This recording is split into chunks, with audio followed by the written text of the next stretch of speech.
एक बात याद रखना, जब ईंट से ईंट जुड़ती है तो मकान बनता है, रिश्ते से रिश्ते जुड़ते हैं तो परिवार बनता है, और दिल से दिल जुड़ते हैं तो समाज का निर्माण हो जाया करता है।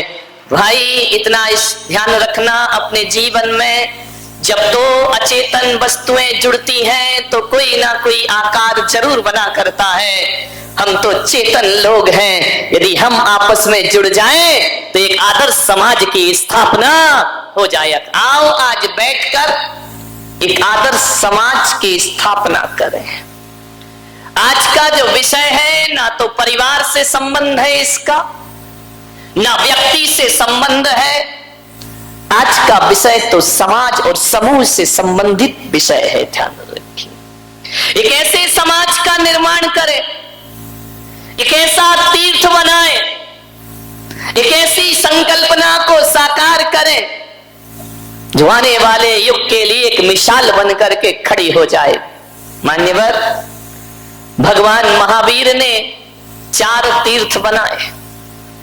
उन्होंने अपनी जिंदगी में कोई बहुत बड़े तीर्थों का निर्माण नहीं किया।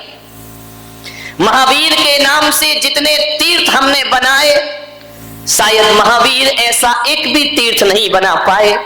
राम के नाम से जितने तीर्थ बने हैं, शायद राम ने अपने जीवन में एक भी तीर्थ नहीं बनाया होगा। महावीर ने एक भी तीर्थ नहीं बनाया, कृष्ण ने एक भी तीर्थ नहीं बनाया। लेकिन एक बात ध्यान रखना, ये लोग तीर्थों का निर्माण नहीं करते, बल्कि ये वो महान लोग हैं जहां चरण रख देते हैं वो स्थान अपने आप तीर्थ बन करके खड़ा हो जाया करता। इन्हें तीर्थ हमने बनाए, कुछ तीर्थ तीर्थंकरों ने बनाए। एक बात आदमी को सोच लेना है कि भगवान महावीर ने जो तीर्थ बनाए हैं उसमें ईंट पत्थरों की जरूरत नहीं पड़ा करती है, उसमें सीमेंट और गारे की जरूरत नहीं है, उसमें जमीन के टुकड़ों की आवश्यकता नहीं है। और महावीर ने जो तीर्थ बनाए उसमें पैसों की जरूरत नहीं, उसमें तो प्रेम की जरूरत हुआ करती है, आत्मीयता की जरूरत हुआ करती है। मनुष्य जो तीर्थ बनाता है वो ईंट पत्थर चूने सीमेंट से बनते हैं, लेकिन परमात्मा जो तीर्थ बनाता है वो आत्मीयता और प्रेम के रंग में रंग करके बना। महावीर ने 4 तीर्थ बनाए, हमने भी बहुत से बनाए। सम्मेद शिखर बनाया, गिरनार बनाया, पावापुर बनाया, चंपापुर बनाया, अष्टापद बनाया। वैष्णव परंपरा ने अयोध्या बना दी, वैष्णव परंपरा ने काशी बना दी, मथुरा को तीर्थ बना दिया। बहुत सारे तीर्थ मुसलमानों ने मक्का मदीना को तीर्थ बना के रख दिया।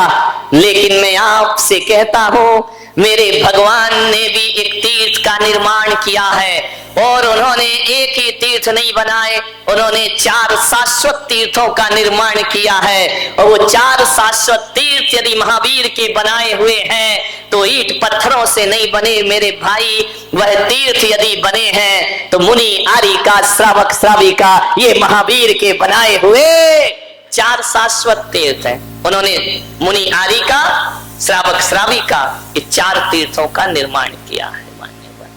महावीर ने साधु साध्वी और श्रावक श्राविका जैसे तीर्थ बनाए।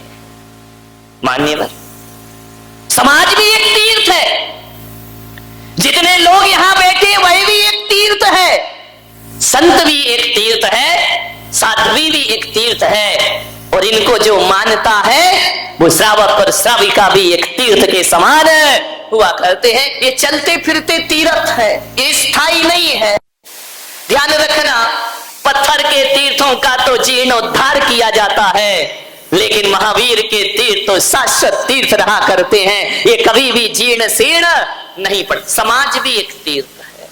मानिए, आपसे निवेदन है, ऐसी समाज का निर्माण करें जिसका धरातल अहिंसा और अपरिग्रह से जुड़ा हो, जिसका चिंतन जियो और जीने दो से जुड़ा हो, जिसके हृदय में करुणा धड़कती हो और जिसके नयनों में दया बरसती हो, वो महावीर का शाश्वत तीर्थ हुआ करता है। लोगों ने कहा कि जैन कौन हुआ करता है? तो मैं पुलक सागर कहता हूं कि जिसके घर का रसोई घर सूरज डूबते ही बंद हो जाता है और जब तक सूर्य उदय नहीं होता उसका रसोई घर ना खुले तो समझना वो जैन का घर है, जैन का परिवार है। जिसके घरों में पानी छानने के छन्ने लगे रहते हो समझना वो किसी जैन का घर हुआ करता है। और जिसके घर में संतों के आहार होते हो समझना वो किसी जैन का घर हुआ करता है। आपके रसोई घर सांझ डलते ही बंद हो जाना चाहिए। मैं हरिद्वार गया, गंगा त्रिवेणी घाट हरिद्वार की हर की पैड़ी, वहां पर प्रवचन हो गए। त्रिवेणी ऋषिकेश भी गए, हर की पैड़ी पर भी गए। कितना सुंदर वह दृश्य है, दोनों तरफ गंगा बह रही है, बीच में एक हर की पैड़ी बनी हुई है। वहां जब गए तो लोगों ने कहा कि महाराज क्या आप गंगा स्नान नहीं करेंगे? दिगंबर संत तो करता ही नहीं। वहां के महंत ने पूछा कि क्या जैन लोग गंगा को नहीं मानते हैं? क्या जैन लोग सूरज को नहीं मानते हैं? क्या सूर्य को अर्घ नहीं चढ़ाते जैनी लोग? मैंने कहा चढ़ाते हैं। तो बोले गंगा को नहीं मानते? मैंने कहा मानते हैं। तो बोले आप स्नान क्यों नहीं कर रहे हैं? आप सूर्य को अर्घ क्यों नहीं चढ़ा रहे? मैंने कहा इतना सामंजस्य रखो अपने बीच में।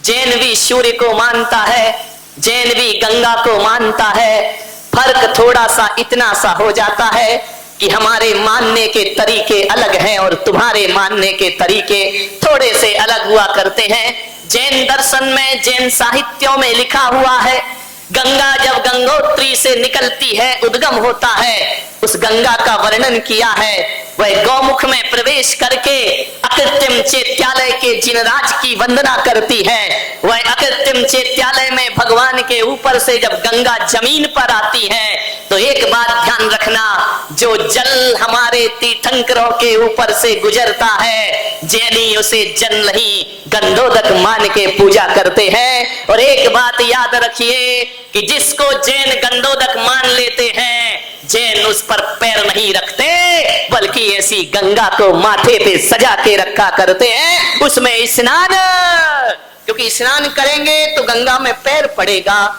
हम गंगा को इतना महान मानते हैं कि उसे अपने सिर पर रख करके घूमा। उन्होंने कहा आप सूर्य को अर्घ नहीं चढ़ाते हैं? मैंने कहा चढ़ाते हैं।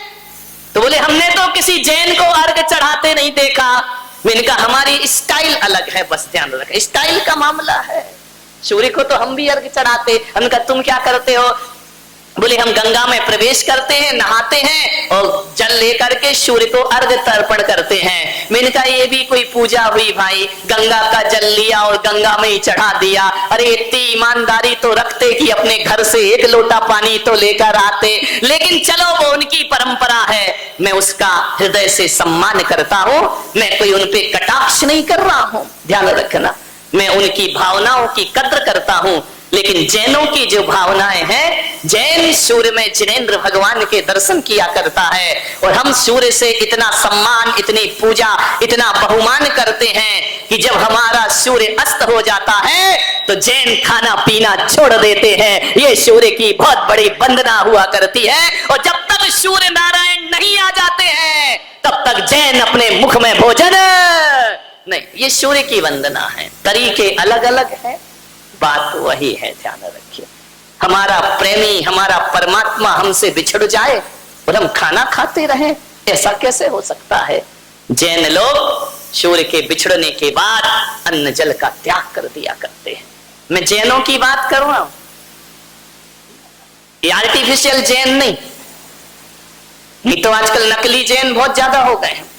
वो दिन खाएं तो खाएं, रात में भी खा रहे हैं, और रात में खाएं तो खाएं, ऐसी नादानी है कि नींद में भी खा रहे हैं। कई तो ऐसे कि मसाला दबा के ही सो जाते हैं, ध्यान रखना। पान मसाला दबा है, नींद आ रही है, ध्यान रखिए। मान्यवर, एक मुसलमान समाज ने अपनी पहचान नहीं खोई। आज भी मुस्लिम जुम्मे का दिन आता है, शुक्रवार आता है, यदि सड़क पर भी मुसलमान खड़ा है और अजान का समय हो जाए तो मुसल्ला बिछा करके नमाज अदा करने लगता है। ये शिक्षा एक मुसलमान से सीखना चाहिए, हिंदुओं को सीखना चाहिए, जैनों को सीखना चाहिए। ध्यान रखिए, सच्चे खुदा के प्रति क्या आस्था होती है। मैं तो कहता हूं कि मुसलमान समाज में एक सबसे बड़ी अच्छाई यदि कोई है तो वो यही है कि वह अपने ईश्वर, अपने खुदा को हमेशा स्मरण में रखा करता है। ध्यान रखिए, ये शिक्षा एक मुसलमानों से सीखना चाहिए कि भगवान के प्रति कैसी आस्था हो। एक पढ़ा लिखा मुसलमान भी टोपी लगा करके नमाज अदा करता है। ध्यान रखिए, आज उसकी दाढ़ी और टोपी को देखकर आप कह सकते हैं कि मुसलमान जा रहा है। ध्यान ये सीखो उनसे। मुसलमानों की बुराइयां करने से कुछ नहीं होता है। एक कौम दूसरे कौम की बुराई करे तो इससे कोई आप आदर्श व्यक्ति नहीं बन जाते हैं। मैं तो कहता हूं जिस कौम के पास जो अच्छाई हो उसका वर्णन होना चाहिए, उसका सम्मान होना चाहिए। क्या आस्थाएं हैं उनकी, विचार करिए। अभी मैंने देखा महाराष्ट्र में पहली बार, यहां तो सदियों से चल रहा होगा, संत ज्ञानेश्वर की जो पालकी निकलती है, लाखों लोग सड़कों पर आकर आस्थाएं व्यक्त किया करते हैं। इनसे अनुकरण करो अपने जीवन में। ध्यान रखिए, इनसे सीखिए कुछ। यदि सेवा सीखना है, कैसे सच्चे हृदय से सेवा की जाती है, तो ईसाई कौम से सीखो कि सेवा कैसे की जाती है। निस्वार्थ भाव से मदर टेरेसा कोढ़ियों की गलित कुष्ठ की उंगलियों में अपने हाथ से मलहम पट्टी किया करती थी। और मान्यवर, हम तो ऐसे महान कौम के लोग हैं कि किसी के जख्म को देखकर हमें घृणा पैदा होती है। ईसाइयों से सीखो सेवा क्या हुआ करती है। ध्यान रखिए, हम इतने महान लोग हैं कि हम मंदिर के बाहर जूते बड़ी मुश्किल से उतारते हैं। बड़ी कौम है, जैन समाज है, मोजे पहन के अंदर चले जाते होते, मेरे कमरे में आ जाते हैं लोग मोजे पहन करके। नमोस्तु महाराज, ध्यान रखिए। अरे अपने भगवान और अपने गुरुओं के लिए क्या आस्था होती है। यदि सीखना है तो किसी सरदार से सीखिए जो दूसरों के जूते में पालिश भी कर दिया करते हैं और अपने हाथों से जूते उठा करके रख दिया। सीखो इनसे। ये कौम है, ये वो समाज है जिनमें कोई ना कोई अच्छाइयां सब में हुआ करती हैं। ध्यान रखिए, एक मुसलमान आज भी अपनी पहचान बना के रखता है। एक ब्राह्मण आज भी जनेऊ डाल के रखता है, उनकी पहचान है। जिसके गले में जनेऊ पड़ी हो वो ब्राह्मण हुआ करता है, जिसके सिर पर टोपी हो वो मुसलमान हुआ करता है, और जिसके गले में क्रॉस लटक रहा हो वो ईसाई हुआ करता है। ध्यान रखिए। मान्यवर, एक बात तो बता दो, सभी धर्मों के पास अपनी अपनी पहचान है। जैनियों, तुम्हारी क्या पहचान है, जरा ये तो बताओ। तुम्हें देखकर जैन कहेगा कौन? आज सड़क से निकल जाओ तो कोई कह देगा ये जैन जा रहा है। सरदार की पगड़ी देखकर तो सिख कह देंगे उसे लोग, ईसाई का क्रॉस देखकर तो ईसाई कह देंगे लोग, मुसलमान की टोपी देखकर मुसलमान कह देंगे, ब्राह्मण का तिलक और चोटी देखकर लोग ब्राह्मण कह देंगे। जैनों, तुम्हारी क्या पहचान है कोई पहचान? तुम्हें कोई जैन कह सकता है? बोलिए, क्या पहचान है तुम्हारी? आवाज से कर रहे मान्यवर, क्या पहचान है? अजीत भाई, सड़क से निकलो, अपरिचित आदमी आपको देख के जैन बोल सकता है? नहीं बोल सकता है। जैनियों की पहचान क्या है? जैनियों की पहचान, यदि कोई इस धरती पर है तो एक ही पहचान है जैनियों की, रात्रि भोजन का त्याग करता है वो जैन कहलाया करता है। ध्यान रखना है आपको। आपसे मेरा निवेदन है, एक जैन को रात्रि भोजन का त्याग करना चाहिए, तब आदर्श समाज का निर्माण होगा। तुमने वो भी गंवा दिए, वो भी खो दी अपनी पहचान। मान्यवर, मुझे बड़ा दुख होता है जब एक हिंदू घर में विवाह होता है तो अपने कार्ड पे लिखता है कि जैनियों के लिए दिन में भोजन की व्यवस्था है। ये पहचान हमारे बुजुर्गों ने बनाई है, तुमसे नहीं बनी है। ध्यान रखिए, हमारे पूर्वजों ने बनाई है। और वो लिखता है कि जैनियों के लिए दिन में भोजन की व्यवस्था है। लेकिन दुख तो तब होता है कि जब जैनी उसकी शादी में जाता है और वो कहता है भाई साहब दिन ढलने वाला है, भोजन कर लीजिए, तो हमारा ये जैनी कहता है कोई बात नहीं, हमको तो चलता है।